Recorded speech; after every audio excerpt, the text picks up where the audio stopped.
శివాజీ గారు మాట్లాడడంలో తప్పలేదు. అది ఎందుకు మాట్లాడాల్సి వచ్చిందంటే నిధి అగర్వాల్ ఒక ఈవెంట్ లో జరిగిన సందర్భాన్ని బట్టి ఆయన గుర్తుపెట్టుకొని హీరోయిన్స్ కానీ సెలబ్రిటీస్ కానీ ఒక ఫంక్షన్కి వెళ్తున్నప్పుడు జనాలు గుమ్మగూడతారు. సో ఆ గుమ్మగూడినప్పుడు ఎవరి మనసులో ఏముంటో తెలియదు. దానికి వాళ్ళు బాధపడకుండా ఇబ్బంది పడకుండా జనాలు తోపులాట్లో ఇది జరగకూడదని చెప్పేసి డ్రెస్సింగ్ విషయంలో కొంచెం జాగ్రత్తగా మీరు ఉంటే మీ మీద వాళ్ళు పడరని చెప్పేసి వాళ్ళ కోసం చెప్పాడు.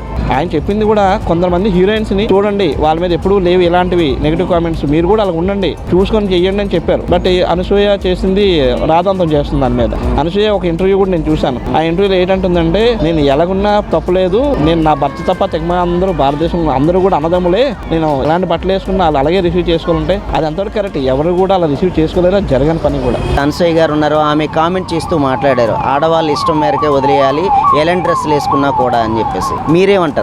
చీర అయితే ఉండాలి, సాంప్రదాయంగా ఉండాలి, మన కట్టుబాటు అది నీట్ గా ఉండాలి.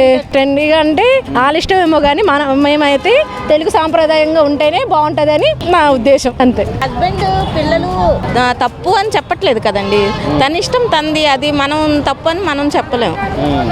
వేళ చూస్తే అతను కూడా కరెక్ట్ గా చెప్పారు. ఇవాళ రేపు పిల్లలది అంటే డ్రెస్ సెన్స్ కూడా బాగోట్లేదు, అది కూడా చూసి చెప్పారన్నమాట అతను.